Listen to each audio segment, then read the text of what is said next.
출퇴근 시간에 카풀을 연결해주는 카풀앱을 둘러싸고 논란이 뜨겁습니다.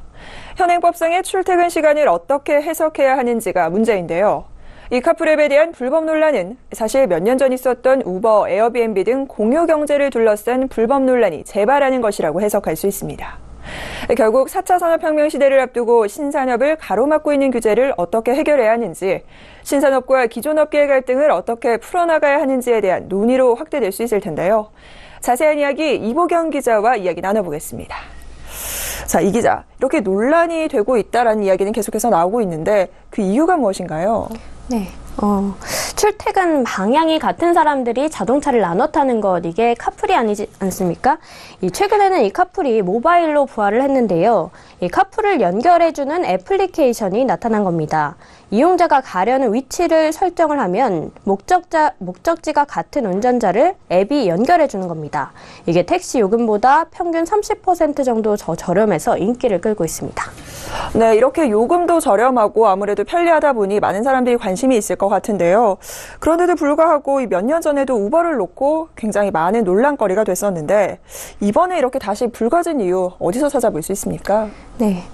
카풀앱 업체가 통념상으로 출퇴근 시간이 아닌 시간대에도 서비스를 하겠다라고 나서서 이 논란이 되고 있는 건데요. 현행의 여객 자동차 운수사업법 81조를 보면요. 이 자가용은 유상 운송 및 임대 알선을 해서는 안 된다라고 규정을 하고 있습니다. 다만 그동안 카풀앱 서비스가 가능했던 것은 예외적으로 출퇴근 시간 승용차를 함께 타는 경우는 허용하고 있기 때문입니다. 이 문제는 플러스라는 카풀앱 업체가 출퇴근 시간 선택제를 도입하면서 불거졌는데요. 기존 카풀앱은 출근 시간인 새벽 5시에서 오전 11시, 퇴근 시간인 오후 5시에서 새벽 2시에만 서비스를 제공했습니다. 그런데 한 업체가 이 운전자가 직접 출퇴근 시간 4시간을 선택해서 서비스를 할 수 있게 한 겁니다. 이 업체는 유연근무제가 보급되면서 출퇴근 시간이 제각각이 됐기 때문에 당연한 시간 확대라고 주장을 하고 있습니다. 반면에 이 택시업계에서는 24시간 영업을 하겠다는 것이 아니냐면서 강력하게 반발하고 있는 상황입니다. 네, 이 미국 우버가 사실 우리나라에서 앞서도 얘기했지만 논란거리가 계속 되어 왔습니다. 그리고 끝에 결국 불법 논란 끝에 퇴출이 됐는데요. 이런 논란이 사실상 계속해서 반복되고 있는 거 아닌가, 같은 수준 아닌가 싶어요. 어떻게 보시나요? 네, 그렇습니다. 이 퇴출된 우버와는 다르게 이 출퇴근 시간에만 운영을 하고 있고요. 또 그 출퇴근 시간을 어떻게 해석해야 할지 이것이 논란이 되고 있는 점에서 이 우버 때와 논란의 결이 살짝 다르기는 합니다. 그렇지만 이 공유 경제를 둘러싸고 택시업계와 충돌하고 있다라는 점에서 논란이 반복되고 있다라고 할 수가 있는데요. 이 4차 산업혁명의 흐름에 따라서 나타나는 공유 경제 활성화가 세계적으로 나타나는 흐름이기 때문에 이 같은 논란은 계속 재발할 것으로 보입니다.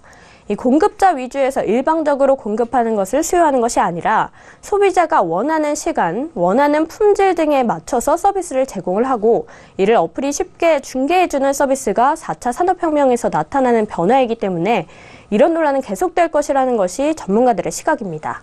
따라서 이 문제를 카풀앱에만 한정시켜서 생각할 것이 아니라 4차 산업혁명 시대를 우리가 어떻게 준비해야 할지 이런 고민도 본격적으로 나눠야 할 때라는 지적이 나옵니다. 네, 4차 산업혁명 시대 그리고 공유 경제 빼놓고 갈 수 없는 부분일 텐데요. 정부에서는 어떻게 반응하고 있습니까? 네.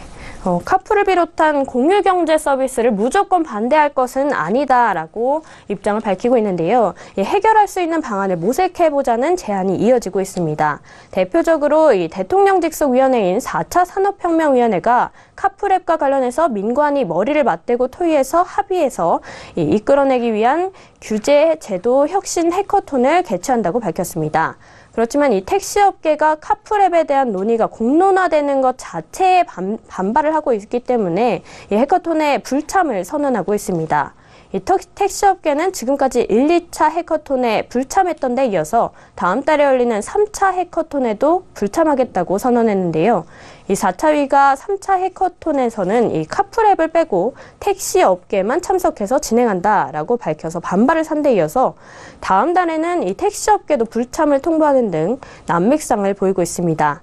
이에 스타트업계는 이 4차위가 제 역할을 못하고 오히려 문제를 키우는 것이 아니냐면서 비판의 목소리를 높이고 있습니다. 또 업계에서는 이 스타트업들이 경영 전략이 아니라 대관 업무에 집중해야 하는 상황이 벌어지고 있다면서 정책 당국의 책임 있는 자세가 필요하다고 호소하고 있습니다. 네, 지금까지 카프랩을 둘러싼 논란에 관해 경제산업부 이보경 기자와 자세한 이야기 나눠봤습니다. 오늘 말씀 고맙습니다.